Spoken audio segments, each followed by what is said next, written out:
Hey everyone, good morning. Thanks for joining us. This is Coffee and Tea with Justin and Tashina. I'm true. Tashina. And I'm Justin. And that is true. It is true. We have an incredible, very special, bananas intelligent, amazing human being of a guest on today. Dr. David. Hello. David is a friend of mine. The Dr. David thing you'll understand as we get later into the episode. David, thank you so much for being here. Thank you for having me. Absolutely. It was so much fun. In this episode, we're going to talk about things like the fact that Tashina and David walked the same hallways and through some of the same doorways and courtyards at the college that Tashina went to. We're going to talk about a lot about rocks. We do a pretty deep dive right off the bat. It's so much fun. Going and talking about rocks, minerals. Yeah. David has a PhD in geology. Yeah. Is that correct, or is it in some? Am I using the wrong word? It is. I think my certificate says Earth Sciences. Oh, okay. All right. Which is a modern way of saying geology. Okay. Perfect. Yeah, we had some fun conversations today. Yeah, we talk about glow-in-the-dark rocks a little bit and why they glow. Yeah, why do they glow? David's going to answer that question for us. We talk about wines. To the best of my knowledge. The best. Absolutely. Yes. We talked a lot about Swiss wines, other wines too, but Swiss wines, which is fascinating. I had no idea. And if you've ever wondered how somebody with a PhD in geology, that's right, I said it, drinks their coffee, we're going to answer that question too. You're going to learn all that and more on today's episode. But before we jump into that, we're going to do our little gratitude thing here. So, Tashina, you want to start us off? Sure. Okay, what are you grateful for? I'm grateful that this was like such a fun episode. Yeah, me too. It was really enjoyable. It was David, a ton of you're fun. great. Yeah. And I thought it was super interesting and informative and just nice. Yeah. Yeah, this episode spanned just things that were totally fun and nonsensical to David breaking down breaking down the elements of rocks. Like, it was a whole span of just all kinds of content. I would say I'm really grateful for this episode too. This was a lot of fun. I'm really glad we had the opportunity to talk, especially because we called David like an hour late. So yeah, I'm grateful that he was still available to chat. Same. Yeah. How about you, David? What are you grateful for? Well, first of all, I'm grateful for the time difference because this is daytime for me, and 1 hour late is fine. I'm still awake or already awake. It doesn't really change much. And that's true. I would have felt a lot worse if you had gotten up at like 3 a.m. and we would call you for an hour. And I'm grateful to have friends like you guys. Thank you. That would invite me on their show, and I think especially during this tough time where human interaction is a valuable commodity, this was really pleasant and enjoyable to have this connection across the ocean and the continent. So thank you. Yeah, right on. Well, let's jump into the episode. It's going to be a fun one.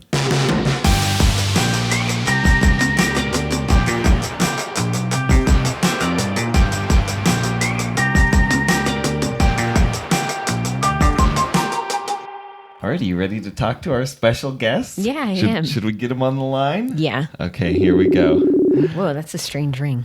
Well, it's Facebook audio. That's why. Hello.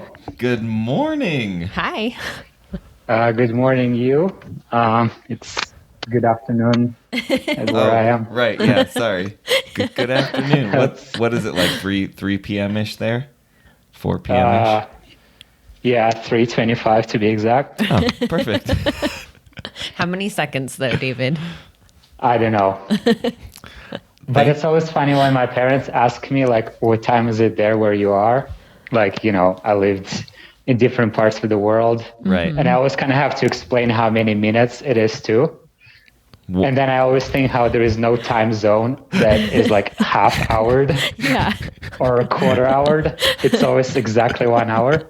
Because they ask me what minutes it is too, you know? Oh, it's like so a running funny. joke. That's awesome. Hey, David, I have a question. Okay. So you have your PhD, right? Yes. Yes. Okay. So does anyone call you doctor? Like, do you go by Dr. Zakharov or? Like how Indiana Jones did. Good point. I don't know. Yeah, Dr. Jones. Right. Yeah. Oh yeah, that joke has happened a few times. You're like, I'm over it. Move on. Because also, like, Dr. Z just sounds so like either superhero or supervillain. Yeah. Yeah, given my Russian background, probably That's super exactly villain. what I was thinking, but I wasn't gonna say it. I was gonna be like, sorry, but Man. Yeah, that joke happened a few times too. oh man, jeez. But All right, cut the tape. This is over. But do people call you that? Has anyone like... Yeah, like, has anyone done it seriously, or has it all been a joke? I'm trying to think. I think a few undergraduates would refer to me like that in emails and some like official emails. Sure, yeah. But they no. better respect the PhD. Other than that, no. I was called doctor in a few emails, even like in my first year of the PhD program, just because first year undergrads or whatever, they don't really understand that their TAs could be, you know, a year older than they are or something, and still don't have their PhDs. So, but yeah, it's really, it doesn't, the official title is there, I think, but it doesn't really feel like anyone should call me that way. Yeah, I was going to ask if when it happened, you're like, wait, is that me? Like, it was weird. It seems like it would be weird. If it were me, it would be weird. It's pretty weird. I don't really think much of the title itself. Well, Yeah. What if we made it a little more casual? Like, what if it was Dr. David? Because also, by the way, just quick note Sounds here. like he's a pediatrician. Well, yeah, what I was going to say is that rolled off my tongue, and now I think the reason it rolled off my tongue is because I'm pretty sure there was a Dr. David in my hometown, and he would give shirts that had all these little like drawings of little kid faces, and it's like, I love seeing Dr. David, and I remember always being like, dang, I bet that doctor's cool. You get a t-shirt if you go there. Yeah, maybe I should make one of those whenever I actually become a professor, hand out in the class. That'd be really funny. Yeah, that'd be a little weird. That'd be so funny though. Yeah, it would be. Wait, I have a story. Well, Yeah, not please. a story. Well, I don't really know if it's a story. It's a short one. But I can't wait to I find have out a what it friend. I have a friend who, whenever he books his plane tickets, you know, he's the same doctor as I am, like the Rock Doctor. And he actually puts his title as a doctor because he believes if something happens to the plane, like if it gets canceled or whatever, he would get like better treatment or maybe bumped up to like a business class because they'd be like, oh, he's a doctor. Sure. Yeah. But then I also think, you know, if you're on the plane and something happens, there's an emergency. Oh, don't worry, there's like, a doctor in 38C. Yeah. He's like, does the accident have anything to do with somebody finding rocks and not knowing how old they are? Because that can help. Like, I get his logic, but I think you have a very good point there. It's a gamble. It's a very big definitely a gamble. How embarrassing Yeah, it would is a that be? gamble. To be like, I can't help this person choking. I don't know. I don't know. I mean, I feel like he could be like, look, it's not my fault society only thinks that medical doctors are doctors. So that's not my problem. Or you can just pretend all the way through and keep going like you know what you're doing. Always a good idea. To justify all those bump ups that, you know, you might get in the future. Yeah. That is a good story. I like that one. Yeah, that's awesome. So David and I, dude, so we had a chat the other day, you and I, and something I realized after that call is that we've known each other for like almost 10 years. Yeah, if not 10 years. Yeah. I hear cats. Yeah, that's Bagheera. He wants his breakfast. Yeah. Anyway, that just blew my mind. Like, I don't think I had really thought about it that I've known you that long. It's awesome. It is awesome, and it is also a long time, and yeah, it is shocking. I still remember the first day we met. You do? Yeah, I remember I do too. specifically. Yeah. Really? Yeah. Let's hear this story from both your sides. Okay, David, you go first. Okay, it's pretty short, in my opinion. Okay. I don't remember the details, but I remember just coming in the place you work and just blatantly serious asking you if you just want to hang out because I had no friends. And that was my recollection of it. That's a perfect recollection because I can fill in some of those details. Some embarrassing ones. No. So what happened was you came in and you were trying to get on the Wi-Fi, I think. And oh, that's classic me. yeah. And so 10 years ago. Trying to get on the Wi-Fi. David always getting that free Wi-Fi. So I was trying to like explain to you, and I don't remember what the problem was, but for some reason you brought your laptop over to me to look at it to go onto the Wi-Fi or something. I don't remember. And was there something on the laptop? some weird no. Well, it was there was a bunch of stuff in Russian, and I was like, "Oh, are you Russian?" And then we started talking about that because at the time I was dating a woman from Belarus. Who shall remain nameless. And then we started talking about that, and then that's when we hung out. Yeah, I remember that. So Yeah, it was I think Wi-Fi and your laptop with Russian. in Russian. Yeah, Yeah. I think that connection with the Russian was it sparked the immediate Bless you. will to hang out. Yeah. But Yeah. It definitely bless did. you, Tashina. Thank you. Bless you. So Dang, so you've known each other longer than than I've known you. so like over 10 years. Yeah, I guess Yep. so. Right. Yeah. Weird. So you were both like little babies running around, Tiny little babies. connecting to Wi-Fi. Yep. Yeah.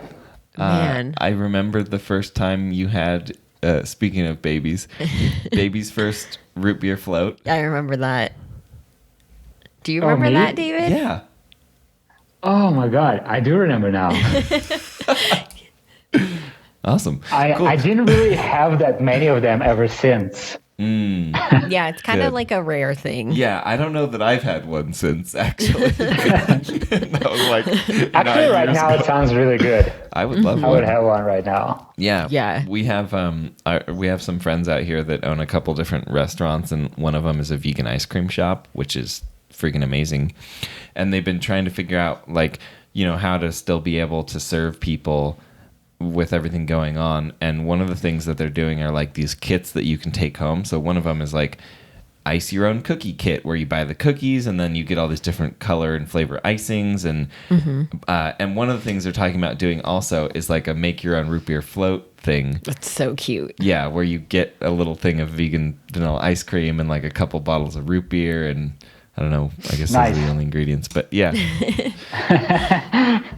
And you have to run home really quick because it's supposed to be freezing, right? Yeah, exactly. Yeah. For the ice cream. You just eat it right then and there. You like put enough ice cream in your mouth to make room in the container for the root beer. In And then any you just other pour time, it I in. would say yes, but social distancing, no. Pick it up, go home. Yeah, go home for sure. Go home and put it in your mouth. Yes. If you don't want to use a bowl or a mug, that's totally your call. But Do it at home. yeah, just do it at home. I don't even know if I can have I don't know if I can have that here in Switzerland. Like I if don't they think I have root it. beer. They don't have root Yeah. beer? It's a pretty American thing, I think. Yeah. But still, It might be like in a specialized section, and it would look like very American, and would have English on it. Yeah. Well, at least it'll be easy to find. You're like, that doesn't make sense. Yeah. Yeah, I should go check it out. There's like a whole bunch of other sodas, and I bet there is some weird combination of things that people, drink or eat here that normally people don't. Yeah. Yeah. And they might have like a less processed version. Like they might have like a sarsaparilla or like, what's the other one? The other root. Yeah, I don't remember, but I know what you're talking about because we got it and it was good. Yeah. And it There are a few tasted like different those roots. root beer barrel candies. Yeah. I don't remember Yeah. which root it is though. So there's also kind of another interesting connection here in your long academic career. You ended up living in Tashina's home state. Mm-hmm. And Yes. and in a town that she spent quite a bit of time Yeah. in And her in some life. of the same buildings that I spent a lot of time in. Okay, so that's what I was Yeah. getting at. I couldn't remember. That's wild. Yeah. David actually worked at the school that you went to? Yeah. The college that you went to? Yeah, and the program I was in and his program shared the same general building. Oh, and they that's so share funny. a lot of the same classrooms. That's so Yeah, was it funny. Columbia? Yeah. And then Yeah. there's overlap. Like for some of the early geography classes, you could take, a physical geography class or a geology class. Like there was, early on, there's a lot of overlap between the two programs. Columbia was the name of the building, Yeah. Yes. and it's U of U of O. University of Oregon? Yeah. Okay. Yeah. Yeah. Wow. Yeah. Super random. That's so funny to me. But it's a good school for geology. So it kind of makes sense. What? Well, hold on. Hold on a second. David, is it a good school for geology? I think so. Okay. All right. I mean, I don't know how many there are, to be fair. There's a lot, but Okay. U of O definitely goes up each year in the research rankings Yeah. for geology for sure. Why is that? There's just so many rocks in Oregon.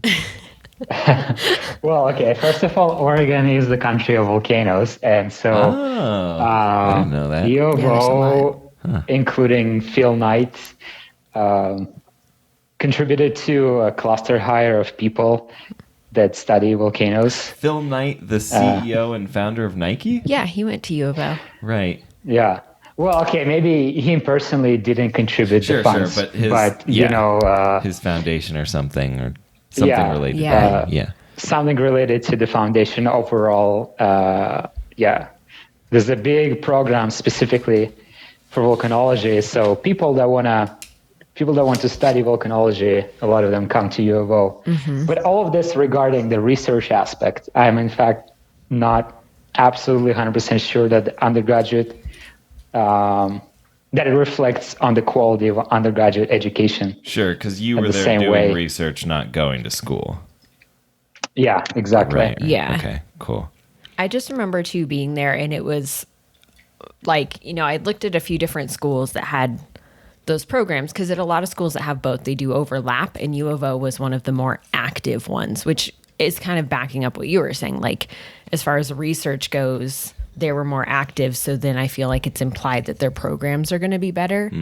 Because for me as a student, it was like, okay, well, if it's active research, then like the TAs, the people in the PhD programs Yeah. are the ones that are like, they're doing this research, they'll be more up to date on Sure. things. Stands to reason that, the program Yeah. would be better Yeah. if people are actually involved Yeah. actively. Yeah, totally. I don't know. I actually, at the end of my PhD, and even now, I can't really interpret it unambiguously. On one hand, yes, I agree. You are being taught by the cutting edge researchers. On the other hand, those researchers, they're there to do research. Yeah. So they really only part of their time and part of their heart is invested into teaching. Yeah. And that makes sense. That's if you go to interesting. smaller liberal arts colleges where they only teach or only have TAs that are masters or only people that really want to be teachers, oftentimes you get a lot more attention, a lot more detailed and thorough explanations. because, a lot of those brilliant academic people, they kind of like, oh, well, obviously, and then, skip half of the explanation because they think that everyone is on the same level. Yeah.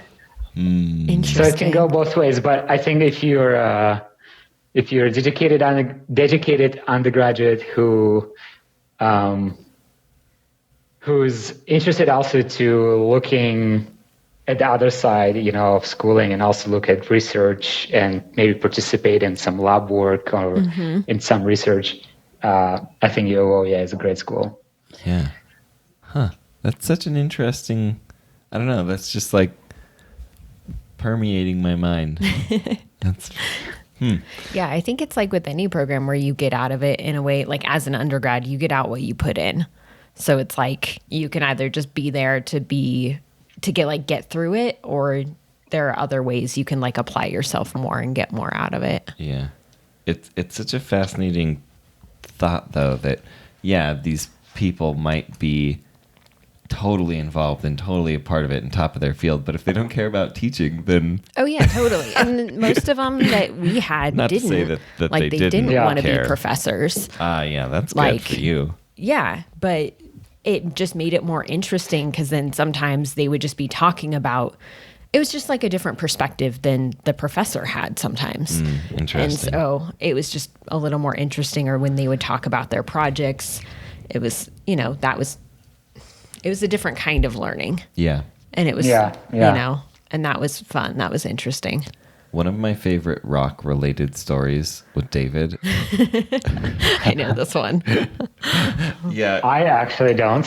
Oh, okay. So whenever I go somewhere, not whenever, but oftentimes when I go somewhere, I'll like bring a rock back for Tashina, or like Tashina, if we go somewhere special, she'll like pick a rock up and keep it, right? And you and I... I'm just imagining David being like, "Why are you so sentimental about rocks?" So that's kind of where the stuff. So the last time David and I hung out was in Oregon, and he took me to this rad swimming hole. That place was really cool. That was awesome. Yeah, I missed that evening. Yeah, that was a great evening. We did a surprising amount there. We hung out, we swam, we jumped off some like cliff rocks. Not super high up, but high up enough that it was scary. That it took us a minute. Yeah. Oh, yeah. We waited until some people left, so they don't have to see us doing that. Which is funny because we basically did it at the least safe time when we were the only people there. Yeah. Anyway, we got beers. I don't know if you remember, but there was like a bunch of people drinking up there, and like they just gave us a couple beers. That was pretty great. Anyway, I picked up this rock, and I was like, "Oh, this is kind of a cool rock. Like, do you think I should take this home to Tashina?" And David just, and you're like, obviously, jokingly, you're like, "It's just a stupid rock, man. Just throw it back in the water where it belongs." Yep.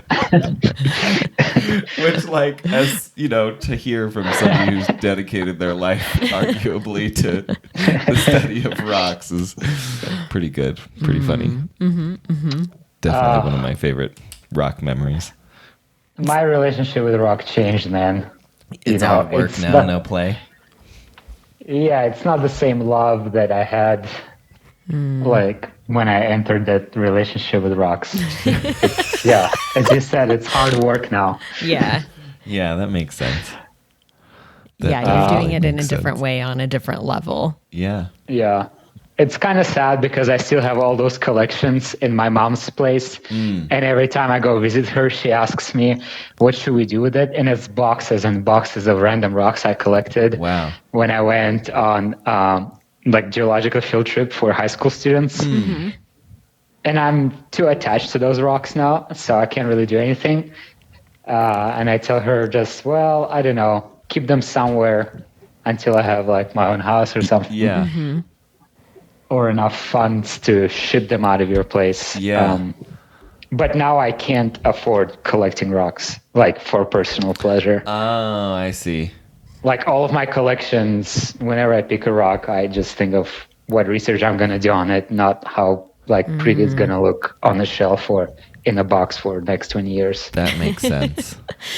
Yeah. So, what are a few of your favorite rocks? Like to me, like when you say if you're gonna buy a rock for your personal enjoyment, what's an example of a rock you would buy for your personal enjoyment? Gosh, right now I would probably buy some, I don't know, some simple mineral that is well terminated by crystallographic phases. What does that mean? Like it's a nice crystal, it's not a blob, you know, crystals. Yeah, crystals when they grow, sometimes they grow like really nice, like from a textbook, how they're supposed to be, and sometimes they grow kind of deformed. Yeah. And by simple, I mean some simple formula that doesn't have like too many elements. I don't know. And then maybe with that rock, I can enjoy it, but also use it as a standard. So then purchasing it, I wouldn't have to use my personal banking account. I can put it on a school. Got it. So Practical. What are some examples of what that could be? Like if you had to name specific ones. I think zircon, maybe, for example. Zircon is zirconium silicon 04. So it's only 3 elements. And there's very little variation in what can be substituted for one another. Or zirconium oxide, zirconium O2 is also very simple. So it's just 2 elements. When you say there's little room for substitution, does that mean like in the recipe that makes up the rock? I'm just going to use the that mineral. word. Yeah. The mineral. Yeah, the mineral. Like there's a little bit of leeway of like what amount of what is in there, but it's just not. Okay, got it. Oh, in some minerals, there's a lot and a lot of leeway. Like a solid solution, we call it. It can go all the way from very pure something to intermediate compositions with 50%. And then all the way to another. And remember, I don't know, what would be a good example? Like feldspars. Everyone know feldspars. Like you heard that name, right? A feldspar is a common mineral. Tashina has, but I haven't. She's pulling up her phone to show me a picture. Yeah. Whenever you see like a light colored rock with a few specks, that is probably a granite. Oh, okay. The 60% of that rock is made out of feldspars. Got it. Okay. So they vary all the way from sodium to calcium end members, and there's like 100% solution. And some minerals, they can only afford accepting a little bit of that before they make like a second phase. It is like the same way like with, I don't know, maybe steel or just like some alloys, you know, you can make an alloy and it would change its properties slightly or drastically. Yeah. But you can only make alloy until some point. Yeah. Because after dumping too much, I don't know, nickel into iron, you can actually have both separated nickel and iron. Interesting. So I'm thinking of all this to do with food. That's where my mind immediately goes, because to me it's all recipes, right? Like to a degree, like you could have a certain dish and you could have a certain spice in it, but if you have too much of that spice, it now becomes a different dish. Or like too much of those certain spices, you're now not talking about this thing, you're talking about the other thing. To me. Yeah, absolutely. Fascinating. Yeah, the thing with solid solutions is that you can substitute one element for another, but the general shape, the structure of how those elements are arranged doesn't change. Okay. So I'm like struggling to wrap my brain around all this. So going back to the 2 that you said would probably be the ones that you would get.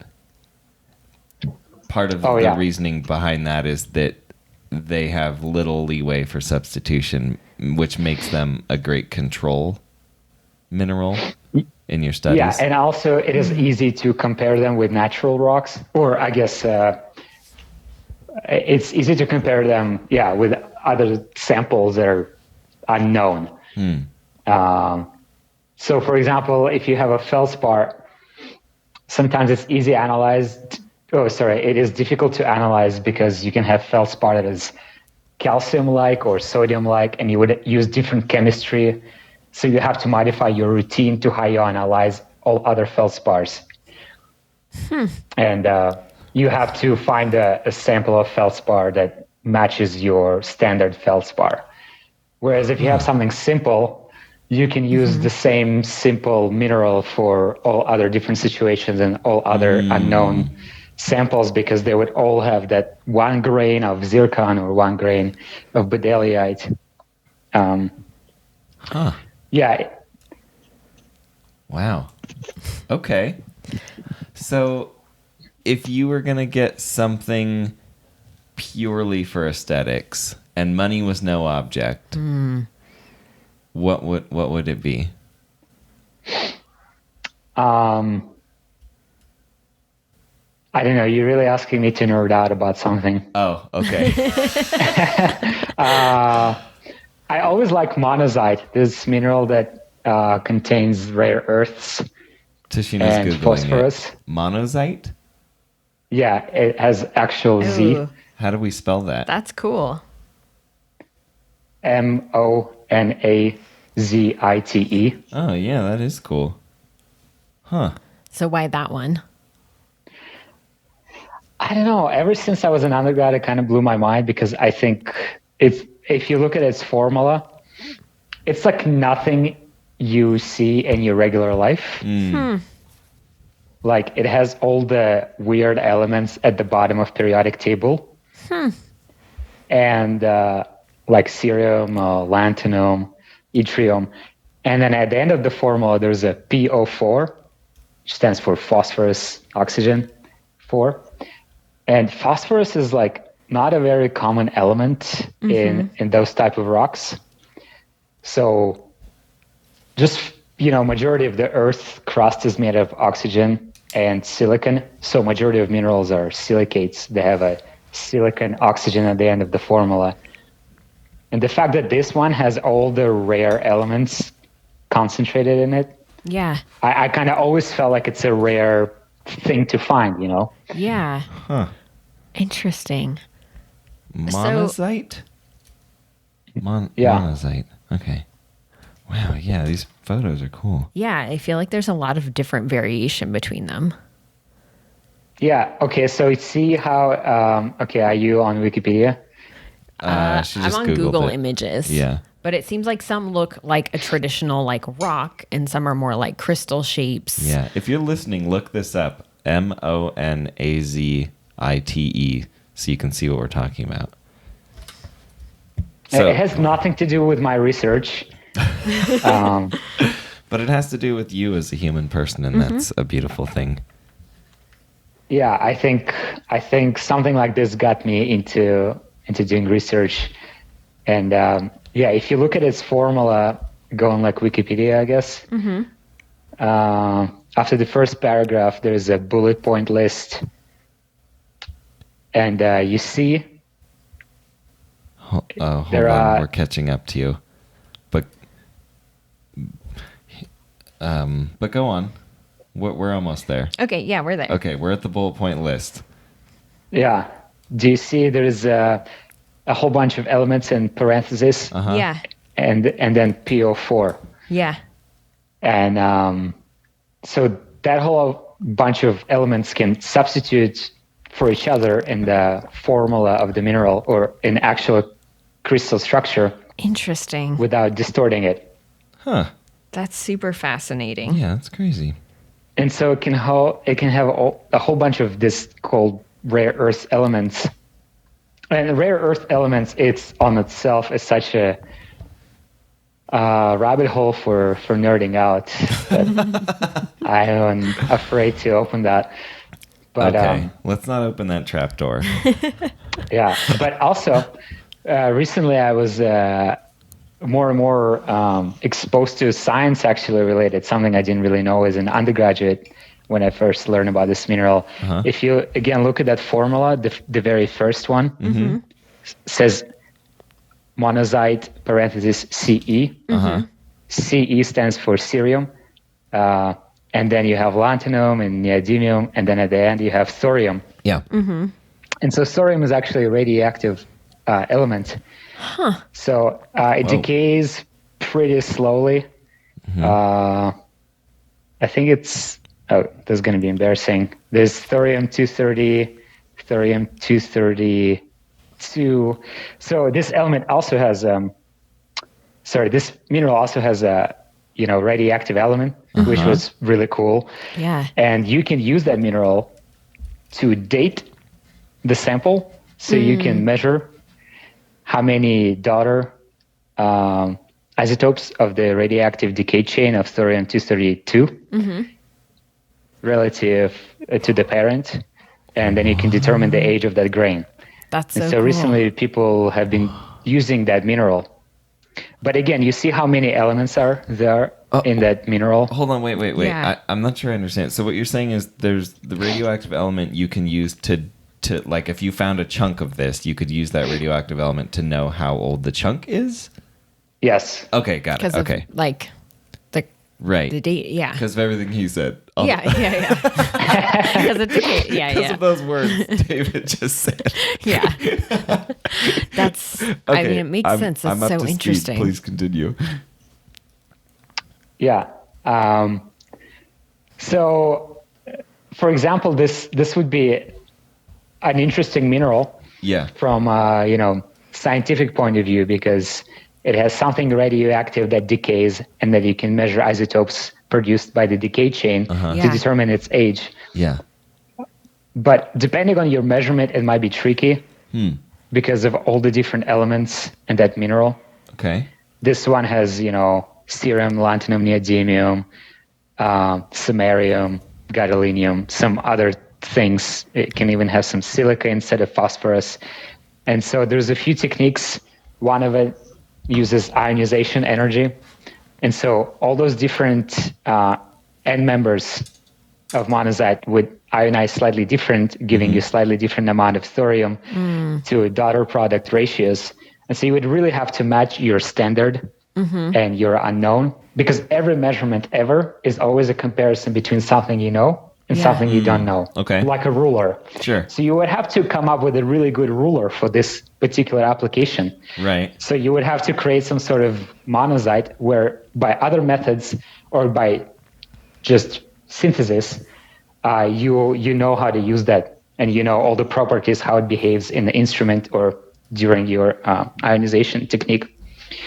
So yeah, that's why I probably couldn't justify purchasing this this mineral on eBay and use a institutional bank account. So minerals like this, where would they be sourced from? Like, are there certain regions around the world where they're more easily found?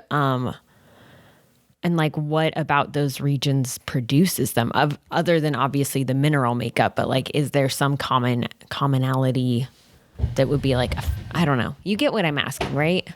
Yeah. Like where, if you were to go to find it, where would you go? Yeah.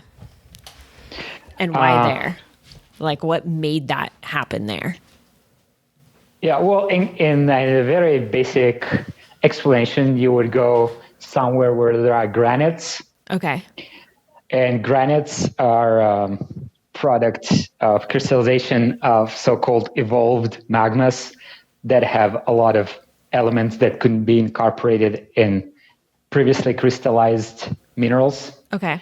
So, and it usually accompanied by enriching magma in fluids and water. And fluids and water usually favor precipitation of all those usually scattered elements as cerium, lanthanum, and phosphorus.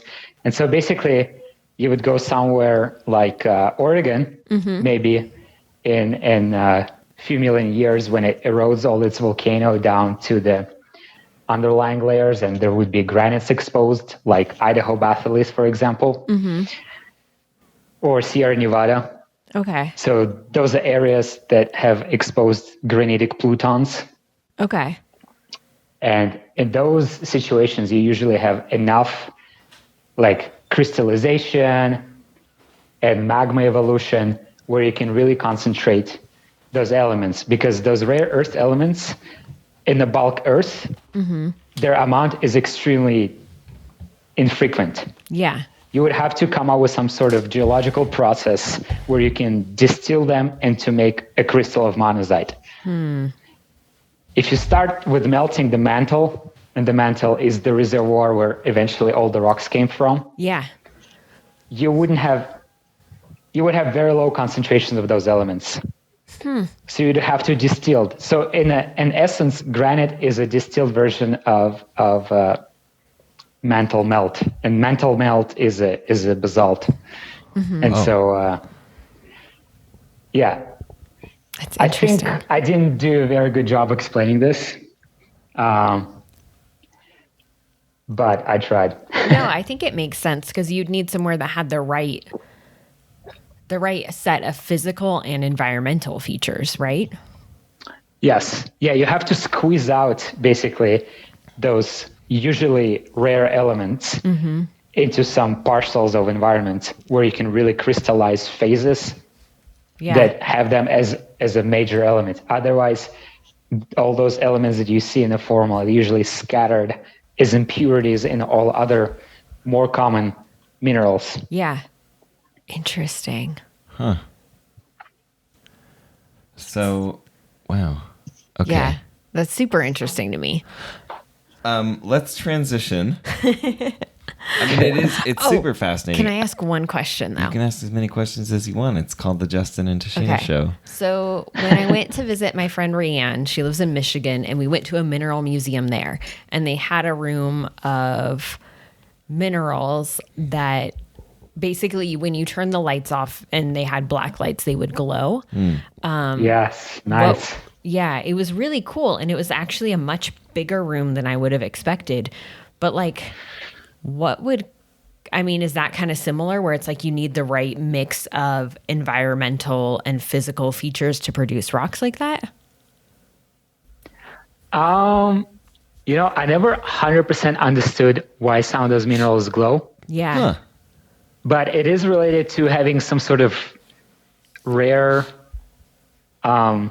elements incorporated in them. Okay. Usually you can have the same mineral that, doesn't have like manganese. I think in calcite, for example, manganese makes it glow in the UV light. But yeah, I don't really know how to explain the physical phenomenon. It's related to how the certain wavelength of the light interact with crystal structure, because the crystal structure has holes that are similar to the wavelength of the light. Interesting. And weird. so I'm not sure, this might be laughable when I actually, brush up my memory on this. That's super But interesting. I think it could be related by incorporation of, some traces into minerals, and sometimes different trace in the same mineral would make it glow slightly different. Yeah. And it's either related to the defects in the structure of the mineral itself. I think that's how I remember it. Okay. But, light is always, it's a wavelength interaction with certain things. And like whenever you see physical light, it means that some waves were absorbed and some were, reflected back at you. So when you see something that is green, it is only green because everything else was absorbed. And when you see no light and it's completely dark, it doesn't mean that there is no light. It means that all the light is absorbed and things are actually black. And so in terms of UV light, you're just shedding a different type of, wavelength, and then you get a different reaction. Sure. Which is why you can see all the bodily fluids in hotel rooms. Ew. Why did you take this there?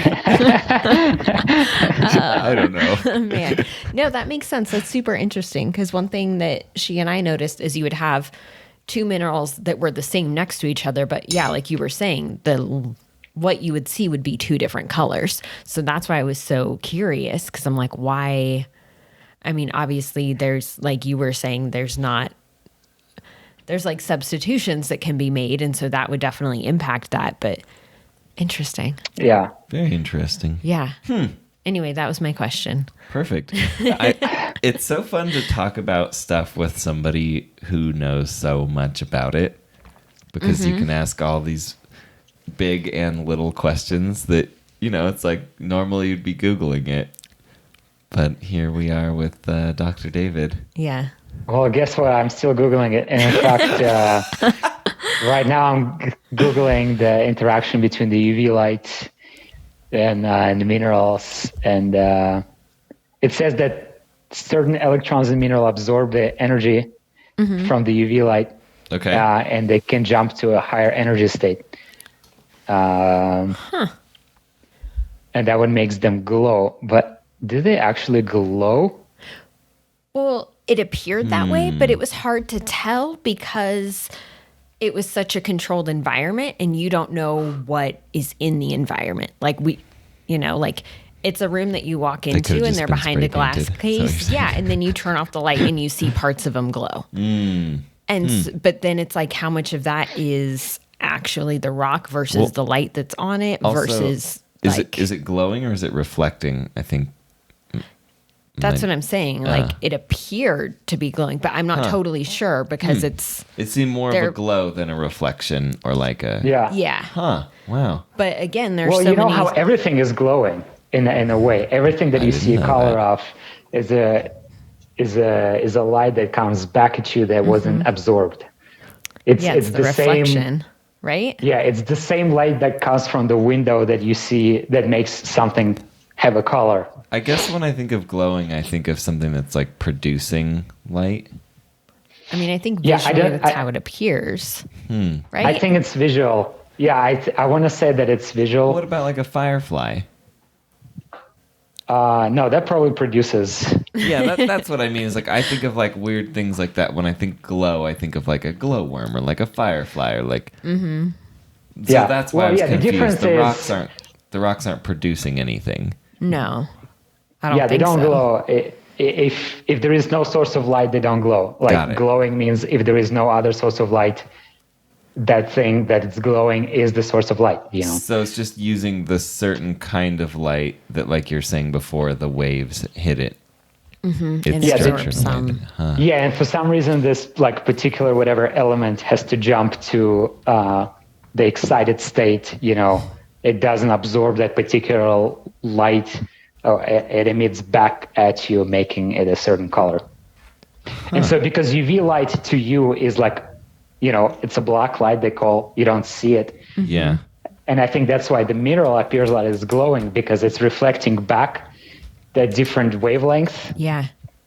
Or a rather selected wavelength that is in your visible spectrum that you can actually see. And it's different from iridescent, like black light. And so green or yellow or red is a lot easier for you to see than the black light. Yeah, that makes total sense. Thank you for answering that. Yeah, that was fun. Yeah.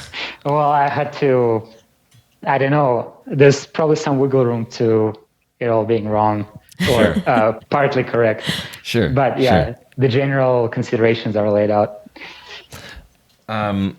Let's transition and tell us what have you been doing to keep yourself occupied in Sweden? He's not in Sweden. Oh, yeah, not in Sweden, but Switzerland. I was like, I don't know what he's doing in Sweden, but how did you get to Sweden? Actually, if I was in Sweden, it seems like I would be able to go to bars and restaurants and just carry on. Oh, really? With my regular life. Sweden's just doing it up. So in Scandinavia, they have some restrictions, I believe, but they rely on the honor system of its citizens, basically. What they you're rely saying. that everyone will like social distance Yeah, and that's like what don't cough Utah's each other doing. in the mouth. Yeah. Yeah, that's what Oh Utah. wow, yeah. Hmm. So restaurants are still open. I think schools are open, but Oh, okay. We're a little better probably than that. people probably do have some measures, but they don't have to sit at home. Like it's Sure. not an order. Yeah. Totally. But yeah, answering your question, Yeah. I don't know. I'm sitting at home, Uh-huh. and it's kind of sad, but I work a lot. Maybe the same amount or even more than I normally do. So you're able to do a lot of your work from home. Yeah, I just write up everything I had, all the data I've ever produced Wow. is become a piece of writing, which is the hardest part of scientific work is to write it all up because you promise you're going to do it and then you never do it. So now's a good time. Then I'm learning French because I'm living in the French-speaking part of Switzerland. Right. Not Sweden. So I have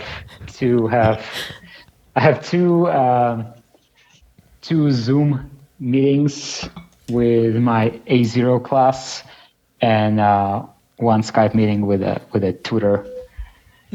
Nice. And yeah, I'm calling my friends and my family, my girlfriend, when we can all do it. Yeah. I usually try to talk to a human once a day. That's good. At least. Yeah. I'm sure it's tough to be in a new country and be living alone. So, we're happy to have you and be able to chat a little bit. Yeah. Yeah, thanks for having me. Absolutely. So, since you've been there, have you, obviously you're not going out to eat at restaurants now, but you've been there for a while. So, have you found any like local dishes that you've enjoyed? Like any new foods or like any new stuff that you've experienced since you got there? I had a few traditionally Swiss things. Like Swiss cheese. You know, yeah, basically cheese overload. So I had a fondue, which is basically a pot full of molten cheese. Oh, it's a you're being specific serious. cheese. Yeah. It's the mantle of cheese. Yep. Cheese mantle. Yeah. Is that the name It's of the a restaurant? magma chamber. It's called Cheese Mantle, and it's a fondue restaurant for geologists. Oh man. That's funny. But yeah, it's not very healthy, I think, because No, I you're don't think it supposed to is. dip bread and just boiling pot of cheese, and then you eat it, and that's all you eat. And you drink some wine. Try not to die. That's like a meal. Yeah. Have you had like Swiss wines, or where are the wines coming from? Are they is it just like? I guess what I'm wondering is, does Switzerland have their own wineries and vineyards, or are they coming from? Oh my God, other yes. parts? Oh really? Oh, there's a lot of wine. It's I live in a wine country, I think. Oh. Oh. So wait, there's a UNESCO heritage right here. UNESCO heritage site. Oh, I don't know if okay. you guys know. It's like internationally protected areas of the world. Oh. Like there's a committee that decides to protect something because it's like historical and pretty, and people shouldn't modify it. And so Yeah. where I live now, it's the vineyards. It's vineyard terraces. Yeah. And terraces. That's okay. And they're basically stretched from Lausanne to this place, Montreux, where the famous sculpture of Freddie Mercury is, like holding the microphone up. That's amazing. So, and this is where the famous jazz festival happens. And so I think it's called the Lavaux Vineyard Terraces. You guys should Google it. It's super pretty. Lavaux? How do they spell that? LA, VA, UX. Okay. Wow. That's Ooh, that is really let me pretty. see. Oh, wow. That is freaking beautiful. That reminds me of no, I can't think of where I went to film for Empathy. I can't think of what the area is called, but yeah, it's super, super beautiful. Yeah, that's really pretty. Wow. Yeah, it's like some ancient, like I want to say, Roman Empire, but it's probably wrong. But it's some really old project yeah. for growing wine, and it's like people say that it's the engineering aspect of it. I mean, you can see there's like a hike. You just hike through it. Yeah. And there's like a few villages on the way. It's super pretty. And I think if you go not on a Sunday and not when it's quarantine and not in the evening, basically when you can do things in Switzerland, you can wine taste there. And you can see, so it's the terraces. They like supposed to be more or less flat with respect to the slope of overall hill.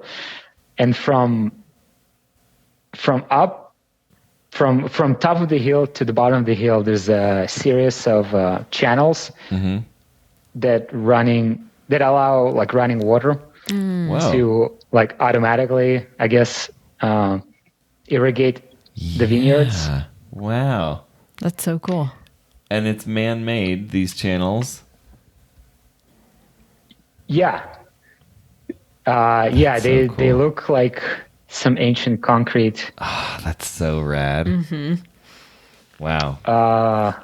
Yeah, it's really pretty. I want to know how old this is. Yeah. I want to go visit. I mean, obviously, we need to wait to travel. Yeah. Yeah, I want you guys to come visit. Yeah, once we are allowed to travel, because I don't know if I told you, but our friend and our lawyer lived. Interesting. Good friend. Yeah. Well, I mean, I always say you got to have a law guy and you got to have a rock guy. That's just how I was raised. Apparently, they were first constructed 900 years ago. Dang. I don't. Wow. That is, so the vineyard itself is 900 years old, or the irrigation The system terraces were they first started construction about 900 years ago. Whoa. Supposedly. I don't know where that number comes from. That's bananas. Yeah. Anyway, sorry, continue. Wow. Well, thanks for finding it. I still can't. That is so I only saw one crazy. mention, though, so I don't know if that's accurate. We'll keep looking into it. Anyway, right. What I was going to say is he was in Copenhagen. Now he lives in Amsterdam, which I looked it up. That's pretty the other close. day. Yeah. It's like a 9-hour drive. So sure, it's not that bad of a plane ride. So I was thinking, eventually, again, once we're able to travel around and it's safe to do so, not just for ourselves, but for other people, it would be so rad to finally get out there. Yeah. And visit. Yeah, it would. Yeah, and go to this winery. Yeah. I mean, it's so beautiful. Yeah. Do you know what kind of grapes they're growing there? Like what varietals? Like of the wines that you've had, have you found one that you like the most as far as Swiss wines? I feel like a child. Okay. Okay. Let me defend myself first. Sure, please. When I go to a store, I have never seen any of these wines before, and usually everything is in different language, even though a lot of, types of wines are kind of international language. Sure. But no, I don't really know. Whatever I would have in Oregon is usually Pinot Noir. Yeah. And, but here they have such a great variety of wines, and they all come, from Italy, from France, from Spain, and Switzerland. And so I'm still trying to figure out. Oh, an interesting story. Apparently there's a day, every year there's one day where every winery in Switzerland serves their wine for free. What? That's so cool. Okay, you can just like walk up and they pour you a glass. You need to let us know what day that is. It's sometime in the summer. Okay. We might skip this miss one. it this year. Yeah. Yeah. Yeah. Man. Wow, that's exciting. But yeah, the main wine grape variety grown at those terraces is Chazella. Never heard of that one. Yeah. I mean, my knowledge of grape varietals is pretty limited as Mine well. too. Yeah. Mostly it's like if one of the two friends that I have in the wine industry hasn't used the grape, then I don't know it exists. That's really my extent. Yeah, I feel kind of like a child, like I said, like a child that doesn't like coffee or something and still doesn't really can taste. Like I can't taste the difference between coffee at the gas station or from a roaster. That's how I feel about wines right now. Except that wine that you brought me, Justin, when you visited. Oh, that the St. was Clair Brown? Yeah, when I had that wine, I was like, oh my God, like it's a completely different world. Like I don't think until then I had a wine that I could say I liked more than others, Dang. Wow. because it was all the same to me. Yeah. That was really yummy. Which wine was that? is Do you remember? awesome. Well, I brought... I think it was wasn't it a house blend? So with, One of them was. Yeah, well, because I left a bottle for you. I don't remember what I left, but I think you and I had the red blend. I think it was a 2016 red blend. But then there's that you're saying house makes me think that it might have been the Estate Syrah. Yeah. I feel like it was the Syrah. Did one of them have like a colorful flower on the label and then the other one had no label? The only thing I can remember, it tasted really good. Yeah. I mean, all of their wines are incredible, so I'm not surprised. And Yeah. actually, Tashina's wearing a St. Clair Brown Winery t-shirt right now. That's funny. That's so funny. She's not Nice. going to show it to the camera because she's not wearing a bra. Oh, thanks for announcing that. You're welcome. Anyway. I feel really included. Yeah, see? David's not here. He doesn't know what's happening. Also, Applesauce is joining us, in case you're curious, David. She is sitting on a chair right next to Tashina. Oh, say hi to her. Applesauce, your uncle Dr. David says hi. Thanks She's for calling me grooming Dr. herself. David, not Dr. Z. Of course. Wow, I'm so glad that you enjoyed the wine so much. That's awesome. They make such beautiful stuff. Yeah, I think that's another thing, overall being far away from Oregon right now, where I feel like after living there for 6 years, I want to say born and raised in Oregon, but that's definitely not true. But I kind of felt at the end of my stay there that I was taking pride in Oregon wine, Oh, okay, yeah. Like it was a very easy thing to decide to do on the weekend, just get in your car and drive to like one of the 6 wineries that are available in the proximity of, 10 miles Sure. from your house. Yeah. That was really cool. That's awesome. I don't think I realized that. Yeah, there's a bunch of wineries. No. I mean, I knew that. I don't think I realized that David was taking pride in Oregon wines. I like though that it was a wine from my hometown that actually won your heart over. Though that makes me happy. Yeah, for sure.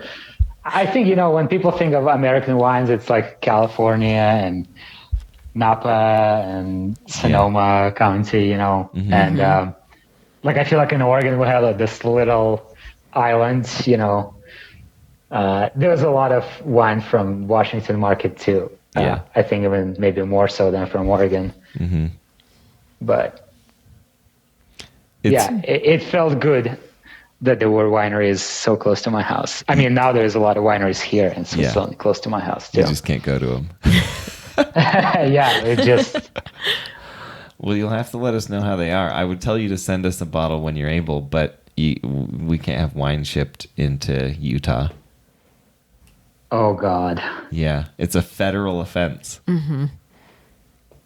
It's federal offense. How come?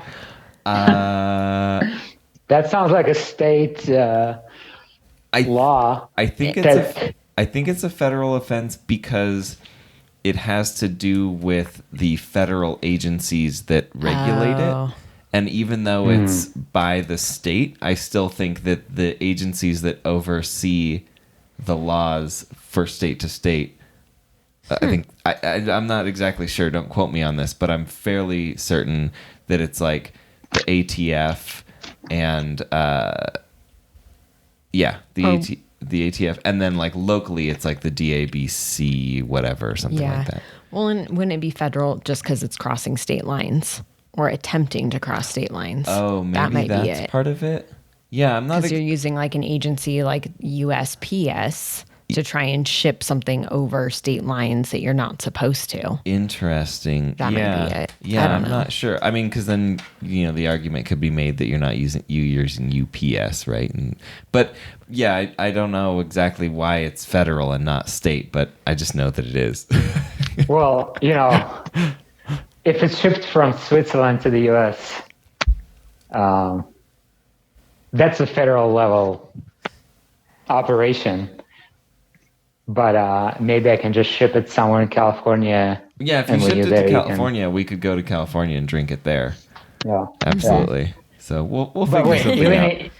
Even if you're driving with a bottle of wine from California to Utah, yeah, you're not supposed to bring it in. You cannot bring alcohol into the state of Utah by any means other than their official way of doing it, which is why a lot of smaller wineries aren't in Utah at all, is because it's just there are only a handful of distributors that work with the government to do it, and then of those distributors, anyway, it's a whole stupid thing. And then when we buy it, we have, just like in Oregon, we have to go to the liquor store.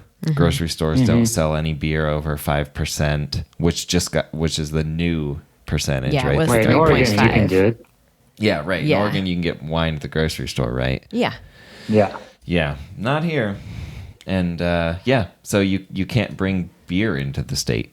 You can't bring any alcohol into the state unless it's through the official things. I think there might be some official thing, like you might be able to come in and like get pre-approval, or there might be some 2-bottle limit or something. I don't know, like 2-bottle limit, but you have to have it.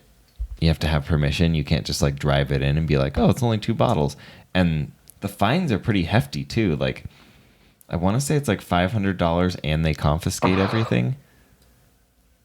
And that's just if you're like driving it in your car, If you didn't know, imagine you just like a person that didn't know about it and driving through all the states, it's your, holiday, your vacation time, and they ask you on the border and you're just like, oh yeah, I have a couple bottles of wine for my friends.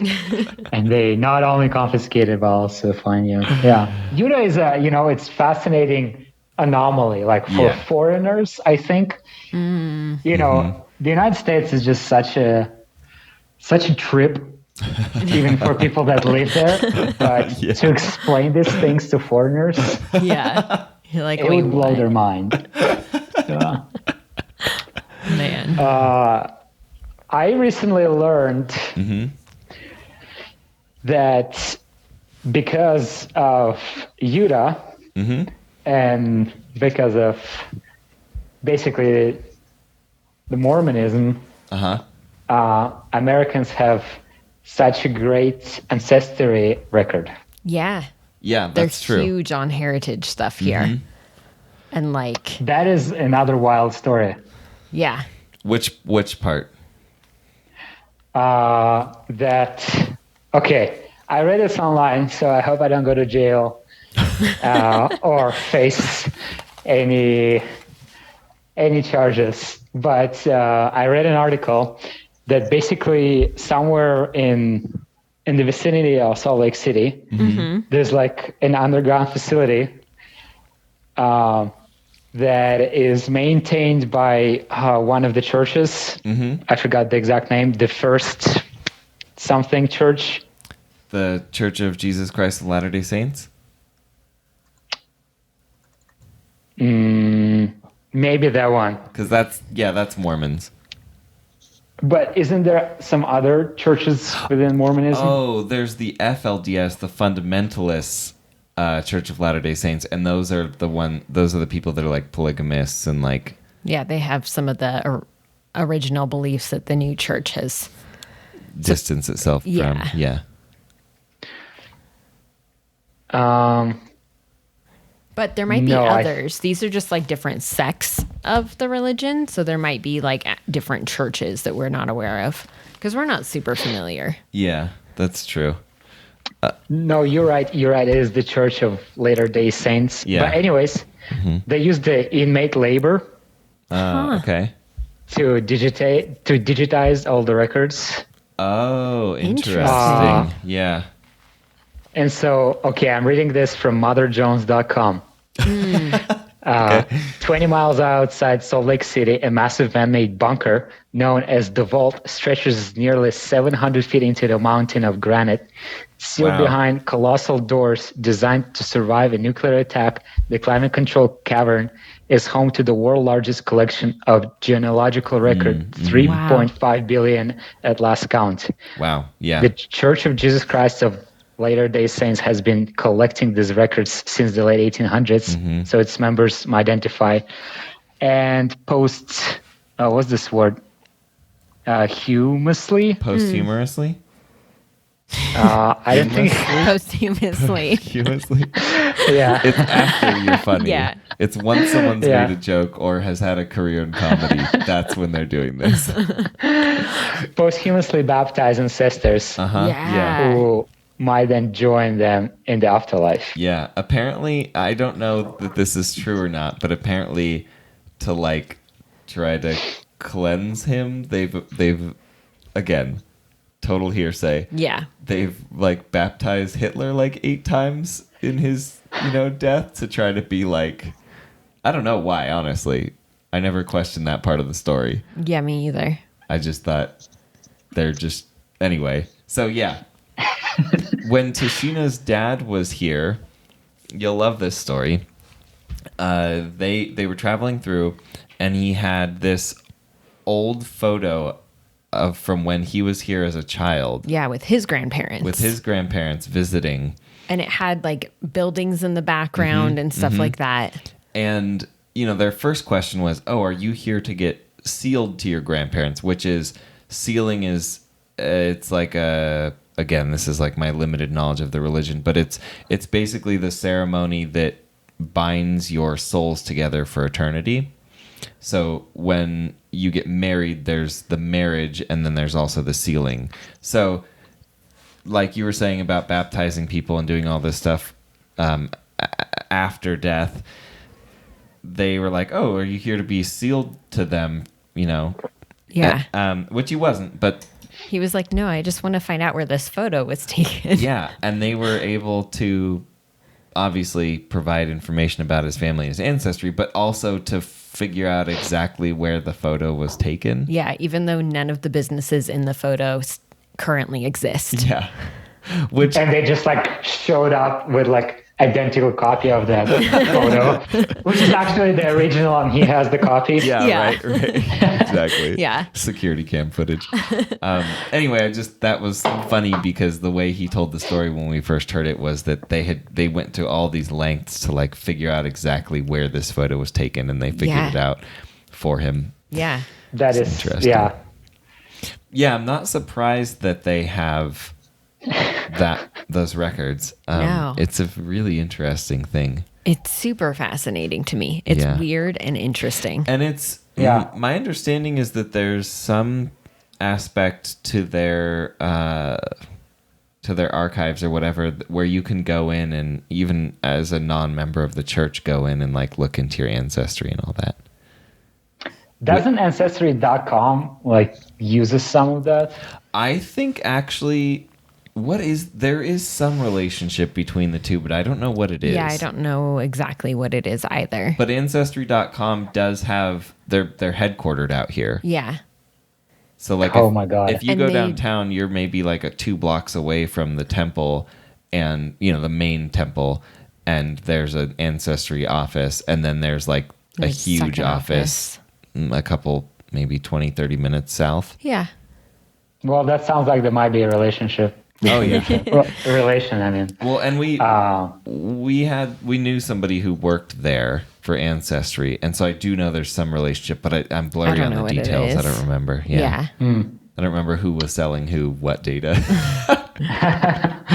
Yeah, it came up in my personal experience as Genevieve, my girlfriend. She was researching her ancestry, and she could dig down so much that she actually found some cousins. Wow. And she connected with them because I think they were also digging for those records, and she could see who was digging. Yeah.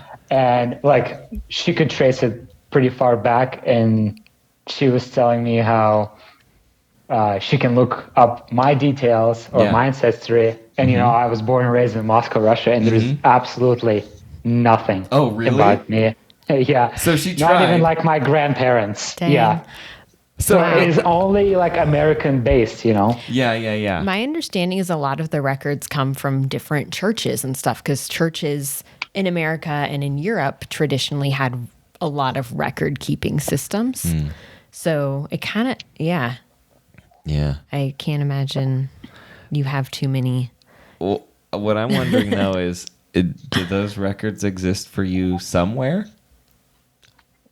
I'm not entirely sure. Okay. I think. I mean, I would think Russia would be a country that would keep track of these things. I mean, I'm sure through birth and death records. Right. Yeah, I guess any sort of industrialized country would. Yeah. Well, honestly, I can, with my grandparents, and I have a great aunt from my father's side that remember pretty far back. Okay. But there are some mysteries, like my grandfather's dad is supposedly missing in World War II, and so is my grandmother's father too. So there's the World War II made a lot of those disconnects where you might have never met your father and you don't really know who he is. Yeah. And you can't ask now anyone because you don't know their parents. Yeah. And so I think World War II is kind of a barrier how far back you can trace. Totally. And that's not that far. Well, and also it's when Russia was expanding, I guess is one way of saying that. My understanding is that a lot of what they did to sort of convert people was that they stopped teaching the language that their parents spoke and started teaching Russian. And that it was a way of kind of erasing the culture.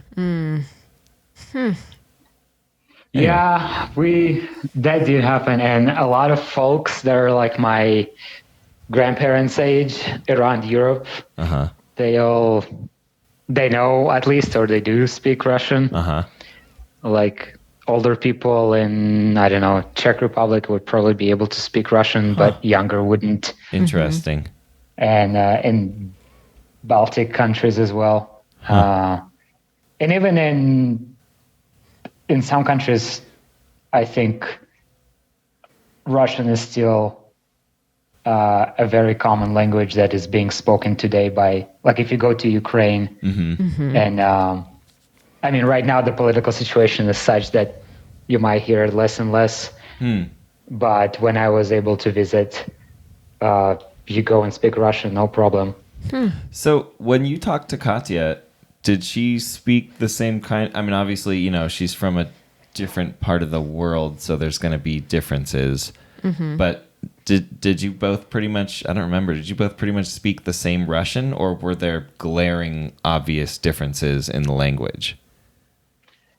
To me, it's definitely just same plain Russian. Ah, okay. Interesting. Fascinating. Yeah. Yeah, in Belarus, I imagine you can also, get off a train or a plane and just go by your everyday life speaking Russian, and you wouldn't, probably national TV would be in their national language. Uh-huh. Probably a lot of local people would speak to each other, but if you go to a store, you'll definitely be okay speaking Russian, I think. Yeah. Well, actually, I'm saying that now on tape. Actually, I never done that myself. I did it in Ukraine for sure, and it's fine. And you can even see that some locals speak Russian to each other, but some of them prefer to speak their national language. And it's funny, Ukrainian, to like a Russian person, Ukrainian language sounds kind of funny. But it's older than Russian. Oh, interesting. So it's supposed to be like OG, Yeah. It's like when Americans are like, why do these British people talk funny? And they're like, this is English. Yeah. Okay, we're going to have a word from our sponsors and we'll be right back. Thank you so much to that sponsor for keeping this show running. We really appreciate it. So going back to our conversation, I was thinking about kind of how ironic it is that, I was thinking about how cultures are destroyed and how, obviously the United States is built on slavery and built on, the genocide and indoctrination of indigenous peoples, and how religion and missions played such a heavy role in that. And then I was thinking that it's kind of ironic because the LDS Church does missions still. Like, it's a huge part of their culture. A huge part of the religion is going on missions, and then they're also keeping all the track of all these names. And it's interesting to me. The two things seem like they are in sort of opposition to one another, to be doing all this missionary work and changing the path of cultures in other parts of the world, and then at the same time maintaining all these records. It's just interesting to me to think about. It's a little ironic to me. But do they maintain the record of all the people that they influence abroad, or they keep a record of all the people within their own church and related? I think their goal is to expand the records as much as they can. I'm sure if we could ask what the main goal was, they would say to have the entire world recorded. That would be my guess. And that's just based on what they've gone and done, right? Like you were saying about these baptisms they've done, is they'll just, again, this is my understanding of it, but they'll just find names or old, let's say you found a newspaper clipping of somebody, and they'll sort of baptize them and bring them into the religion, even though the person's been dead for 200 years. And so, does that make any sense, what I'm trying to say here? Is anyone with me? What I'm saying is, from their practices, it seems obvious to me that they are trying to encompass everything and everyone, dead or alive, in this country or others. Yeah, that makes sense. Yeah. They try to baptize everything that moves or used to move. Yeah. Yes. Yeah. If it moved or used to move. Yeah, precisely. You're welcome to the church. And then I was thinking too about bunkers, because you mentioned they have that whole underground thing, and I thought you might be interested to know that there's a ton of underground stuff here in Salt Lake. And that's a fact. That's not hearsay. That's when people get married in the temple, there's a separate building that they enter into. And I've been inside that building. And it's basically just a room with a desk and some waiting areas, and then stairs. And the stairs go down into this tunnel system. And there are multiple buildings like this that have these tunnel systems that connect one another and go to and from the temple. And it's not it's not a theory. It's something that they're all open about. That's just how they do it. Anyway, fascinating to me. Yeah. Wait, what's the purpose of being underground? I think part of it is that when you're inside the temple, you're never going in and out through the front doors. So there's no like public way to get into the temple, Like you couldn't just like run into the temple for some reason. Okay. I don't, honestly, I'm not. I just pictured very little. Yeah. I have, okay. I'm not really, my guess would be security, right? Because they also have massive amounts of like grain and stuff saved up. Mm-hmm. And yeah, so it's definitely a culture kind of like built on or heavily involved in the like being prepared for things. And so I think that's probably part of it. Yeah, I would imagine. Being prepared and having security. Yeah. Yeah. It's interesting though. By the way, I will say all the LDS people I've ever met have seemed super nice. So this, I know this is not the first episode. You're just trying to like redeem yourself right now. It's true. I could care less what people think because I mean, I say and have said a lot of things that could be construed as anti-religious, and that's because I have a lot of anti-religious views. I'm not hiding that. I'm just saying, I think, like the whole ACAB thing, for example. I don't necessarily agree with that. I understand how people got there. I feel that way a lot, but like, I also understand that there are some LDS people who this is just the religion they were born into, and maybe they never had any bad experiences and whatever. Are you saying you don't think all cats are beautiful? That's not what I meant. Of course, I think that. I agree with that, ACAB. Okay. Anyway, I'm just saying, if somebody's listening and they're LDS and they're like, wow, Justin's really anti-LDS, he must not like me. That's not true necessarily. Yeah, I think might like you. Organized religion is a fascinating thing, especially some of the more different ones, I would say, more unconventional ones. Yeah. I mean, they're all weird and interesting in their own ways. Yeah, and I will say, I am, to your point, David, stopping myself from saying other things that would be... But not because I don't want people to know I think them, but because the point of this podcast is to be fun and lighthearted. That's why I'm not bringing up my real feelings and thoughts about some things. Anyway, what are you drinking, Tashina? Drinking coffee. I did the Dalgona coffee. I think that's how it's pronounced. Trendy Can right I put now. this on the other side of you? So Mary's Test Kitchen did a video about it, and then Jess Vegan Beauty Addict has been making it. Yeah. So it's equal parts. Well, you do like a tablespoon of instant coffee and a tablespoon of sugar, so it's really sweet. And you mix that all up. Can I taste it? Yeah.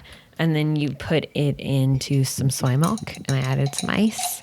It kind of tastes like chocolate milk because it's so sweet.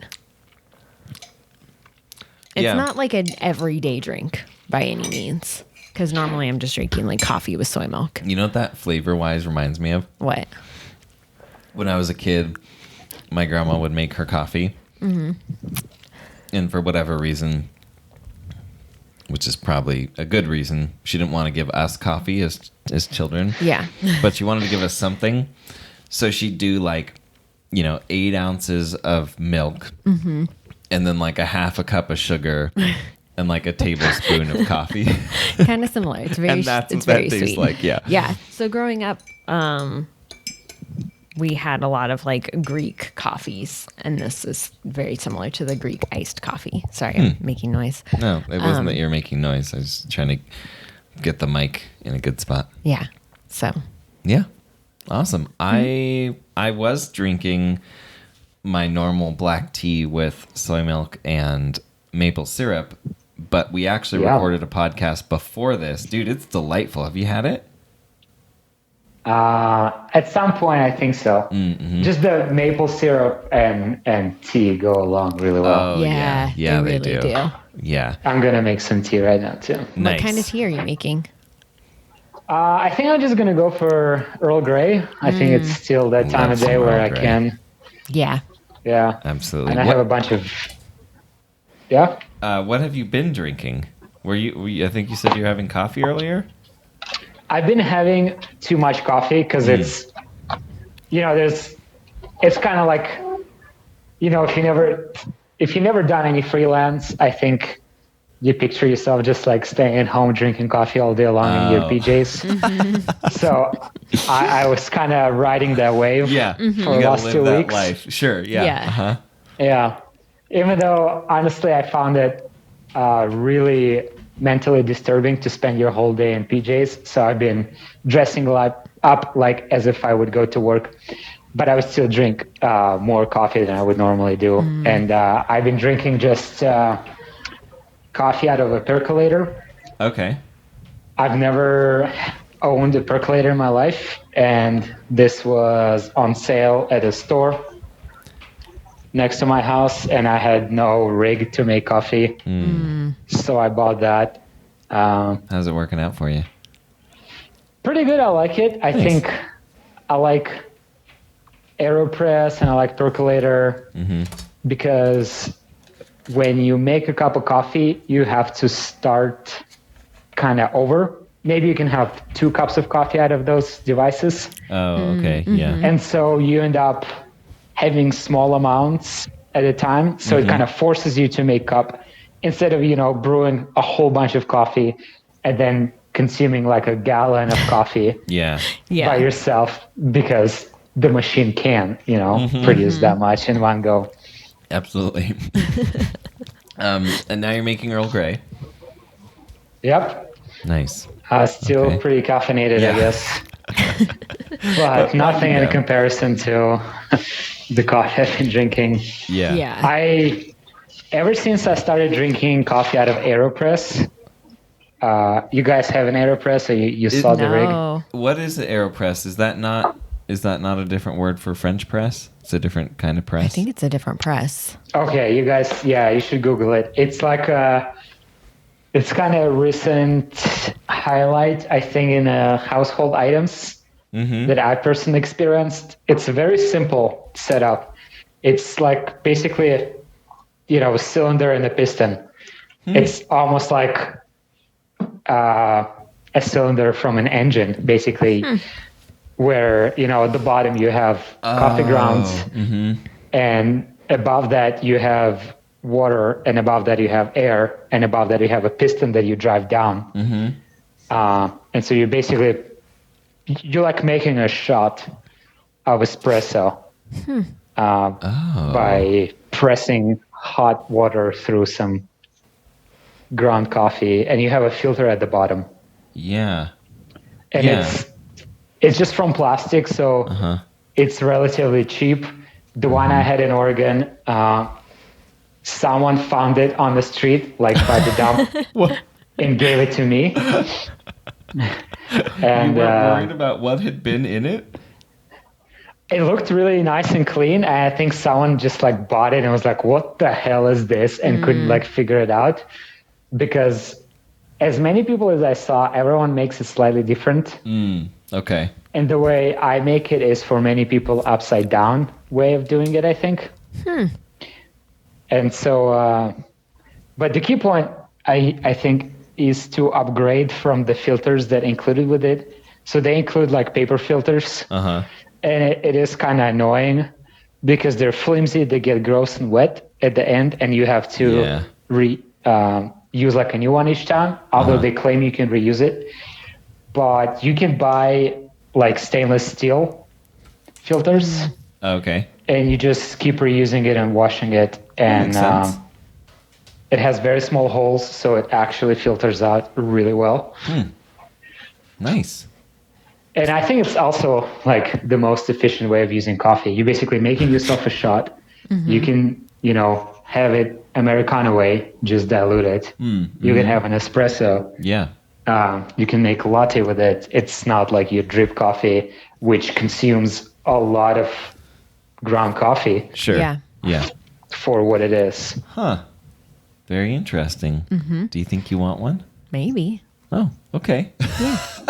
I think it'd be fun like to try $20. something different. Yeah. Like I'm not super Like it's attached to a overpriced French for what it press. is. Yeah, I'm seeing them online for like 30. But Yeah, it's like I know that the plastic it has to be some sort of food grade because it interacts basically with boiling water. Totally. And it can't afford to melt. but I still can't imagine that piece of plastic is $30 by itself. Yeah. Does seem expensive, but I mean, if it's a great product and it lasts a long time, then sounds like it might be worth it. Yeah. As a person that used to go camping fairly often, it was the sweetest. Oh, yeah. Yeah, I bet. I could see that. It was very, very easy to make coffee. It looks like it's really light, too. Yeah. So, like, light and compact, and there's no glass. Yeah. So, yeah. Huh. Nice. Yeah, it's pretty great. Fascinating. So, Well, I switched I to... feel like I was just sponsor. Yeah. And also I realized too that AeroPress is not the category name, it's the actual brand name. Oh. They registered it. So AeroPress, if you're watching this, go ahead. Feel free. Yeah, send one over our way. If one of the 100 people that watch this show happens to work for AeroPress, their PR department. I feel like coffee and coffee accessories are probably one of those industries that's like doing way better than other industries. Like, I'm sure there's so many people like, oh, now I'm not going to work, so I'm not stopping at the coffee shop, or I'm not getting my coffee in the office. I need to make stuff at home. I don't have, what I need to make it that way.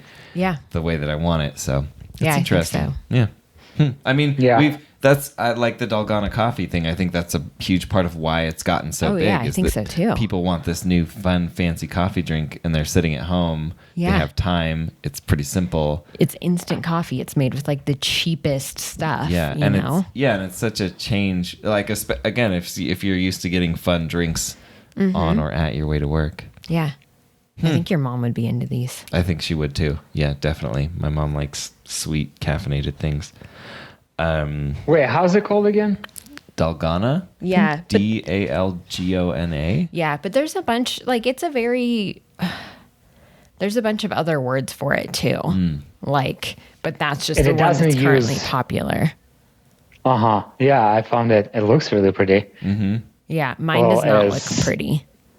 But if you have a fancy way to whip it, it looks pretty. Yeah, you gotta whip it good. Yeah, I just mixed it with a fork. Yep. So, Oh, it looks good. Makes me hungry. I'm kind of hungry too. It doesn't use like a coffee, it's just instant coffee. yeah. And I think some people do make it with brewed coffee, but yeah, it's like you just take sugar, instant coffee, and then a little bit of hot water. So like a tablespoon of each. And then you like mix that up or whip that up if you have the tools. And then you just pour it over your like soy milk or whatever you're using. Yeah. Which I'm having mine iced, but you could totally heat the soy milk and have it warm. Yeah. But yeah, it's pretty good. It's Nice. very sweet, but it's a nice change. Yeah. Absolutely. Yeah. I have a short story Yeah. Oh, please. Yeah. Yeah. in appreciation of this. Okay. Of this particular moment I'm having right now. Okay. Because I think that the karma like exists, and having this good time with you guys is the manifestation of it. Okay. Because do you guys know the podcast Reply All? No. Well, okay. It is a huge deal. Okay. Like, it's a very popular podcast. I don't know, maybe 250,000 followers on Okay. Spotify or whatever. Yeah. Awesome. And it's a podcast that features like weird stories from the internet. Okay. Like they have like episodes about weird tech support, like someone is having some unexplainable story, and they like actually sometimes fly out and help. Whatever. Huh. I'm a huge fan, Yeah. and they, as we all went on the break related to the pandemic, they made an episode where you can call in. Okay. And I was like, I set up the time, I put up, my alarm. Yeah. I'm like 3 minutes in, and I get like on their website where they have video streaming, and I try to call them. Yeah. And first of all, I see that there are other 5,000 people also watching this, and I can't call through, and it says, sorry, if you hear this message, we probably already like picked all of the, all of the people we're going to talk to today. Oh, yeah. And I was like, oh my God, I can't believe like, and I left them a message, but like they didn't feature my message or whatever. And it's fine. Like I'm not blaming them or whatever. But this being on your podcast, guys, makes me feel like it's a lot more important to be on your podcast than on Reply All at the end of the day to me. Thank you so much. Thank you. Oh, that's so amazing. What a perfect note to end on. David, stay Yeah. on the line. Everyone, thank you so much for being here with us. Yeah, thank you. Thank you. If you've listened this far, thank you. We really appreciate it. Or if you've watched this far, why don't you leave us a comment about your favorite rock Or mineral. or mineral? All right, we will. Or leave a question Oh, I'm sorry. Go ahead. Yeah. I said, or leave a question about yeah. rocks or minerals. Yeah. If you have any questions about rocks and minerals, leave I'll them. try to check. Perfect. Wonderful. I love it. Okay, we'll see y'all next time.